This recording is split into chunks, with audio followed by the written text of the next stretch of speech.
السلام عليكم ورحمة الله وبركاته، أهلا بطلاب جريد 5. معاكم مستر أحمد إبراهيم، والنهاردة هنبدأ في يونت 2 كونسبت 1، وهناخد lesson 2 وهو بعنوان observing matter. ولو أنت لسه مش مشترك في القناة ما تنساش تشترك في القناة وتفعل زر الجرس، تعمل لايك للفيديو توصل لأكبر عدد من اللايكات علشان زمايلك كمان يستفادوا. ويلا بينا نبدأ ونخش في الدرس. عندنا دلوقتي خدنا المرة اللي فاتت 3 أو 3 ستيت للمطر، وهي السوليد والليكويد والجاز. عايزين نعلق على كل حاجة ونعرف عنها شوية معلومات ونشوف حبة صور توضح لنا حبة حاجات. طيب، فاكرين السوليد كانت زي إيه؟ طيب خلينا ناخد المثال بتاع الووتر في الثلاث حالات. في السوليد الووتر كانت بتبقى عبارة عن إيه؟ بتبقى عبارة عن ايس، مكعب تلج او تلج يعني. طيب دلوقتي لو انا عندي solid، طيب بيكون عنده فوليوم وشيب ثابت، have definite او fixed volume and shape. يعني هو مكعب التلج كده بيفضل حجمه ثابت حتى لو انا حطيته جوه كوباية أو جوه إزازة. حجمه وشكله بيكونوا ثابتين طول ما هو solid. تمام. طب لو أنا سيحت التلج ده وبقوا حبة مية، ممكن أحطه جوه إزازة كده هياخد شكلها، وممكن أحطه جوه كوباية كده هياخد شكلها، وممكن أحطه في أي حاجة تانية هياخد شكلها. يبقى لو liquid بيكون عنده هل هو لو ملأ الإزازة دي كده لحد نصها، ومثلا ده هنا كده نص لتر مثلا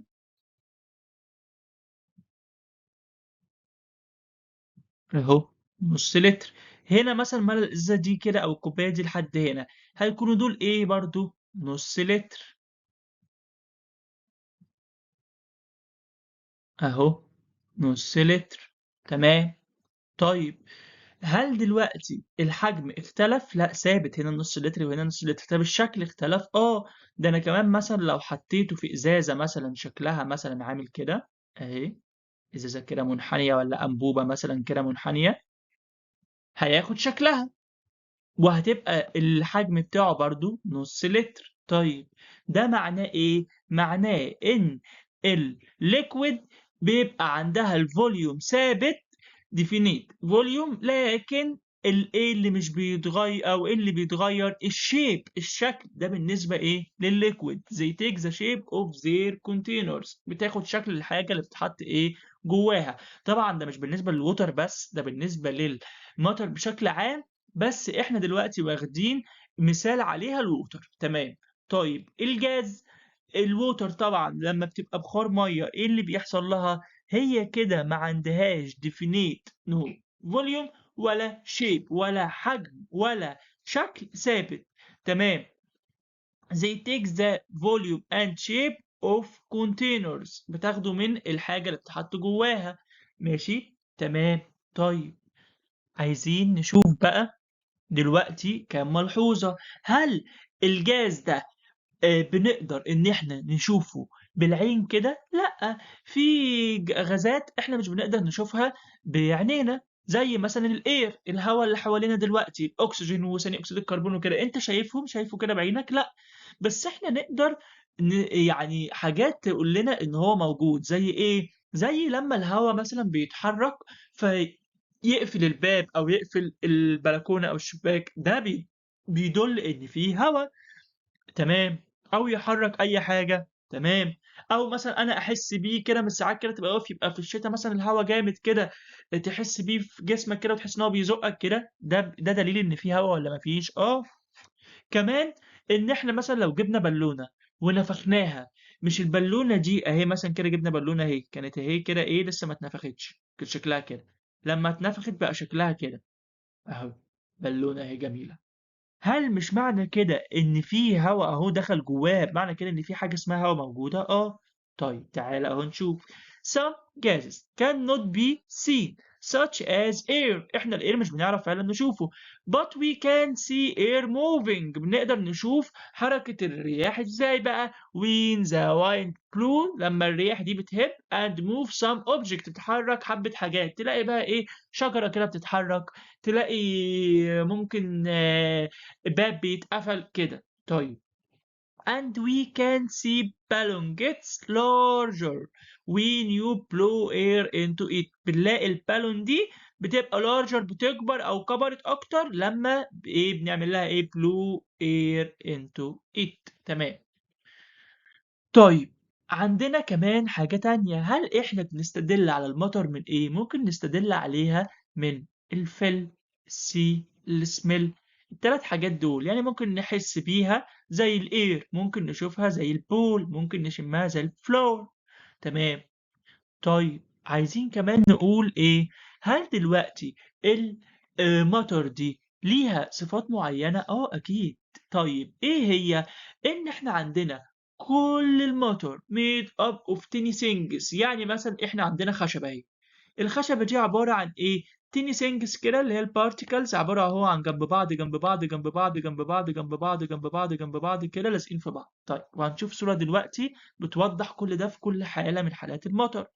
لكن احنا الحاجات اللي صغيرة دي مش بنقدر we cannot see with our eyes، مش بنقدر نشوفها بعينينا. طيب البارتيكلز of all matter are in continuous motion، في حركة مستمرة. الأجزاء الصغيرة اللي هنا دي، النقط دي النقط دي النقط دي النقط دي النقط دي، في حركة مستمرة في حركة مستمرة في حركة مستمرة. طيب كمان some matter are too small، في حبة مواد كده صغيرة جدا ما بنقدرش نشوفها بعينينا. زي مين؟ زي الاير وزي الجيرمز، الجراثيم.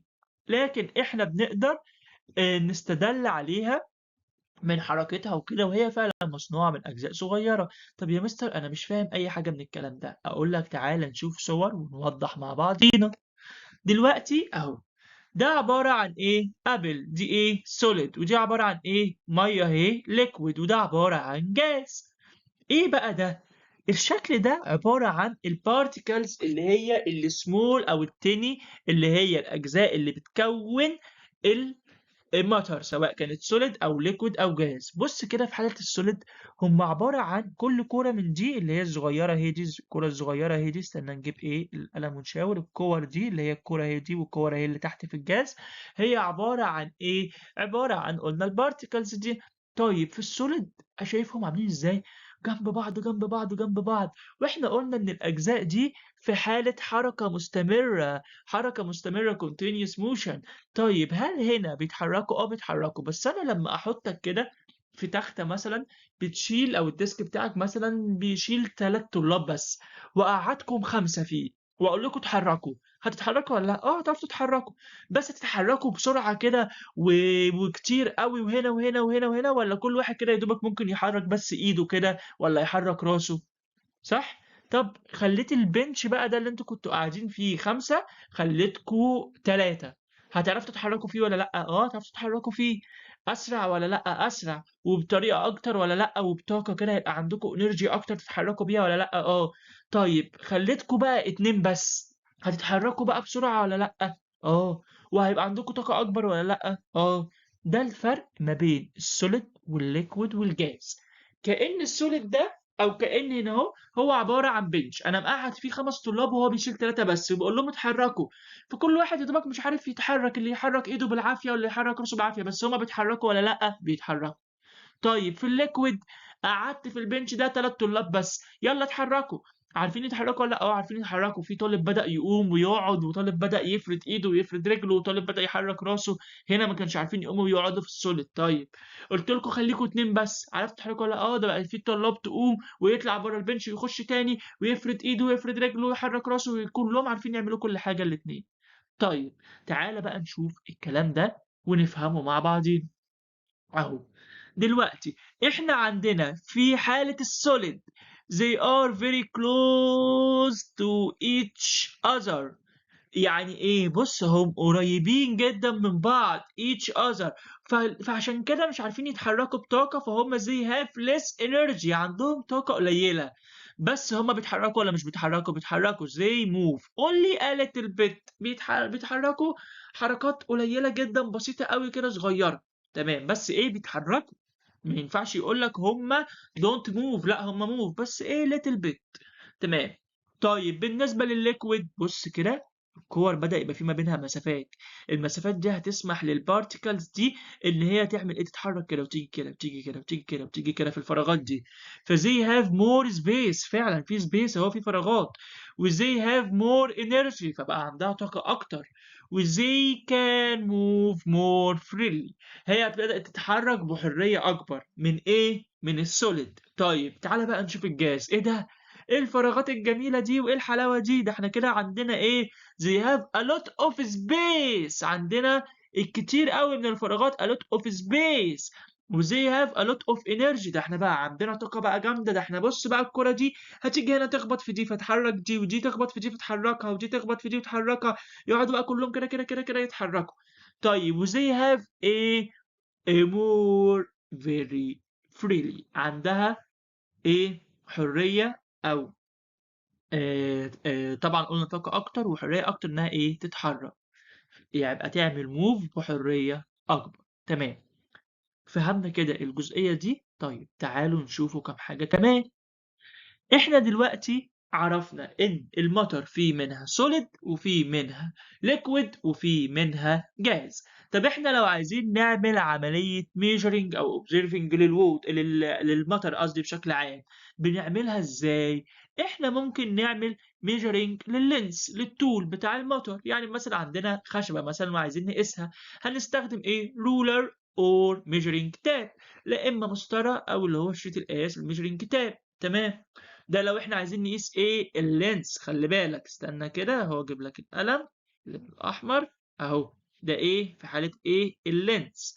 طيب we can measuring the mass of matter using a balance او السكيل، ده في حالة ايه الماس.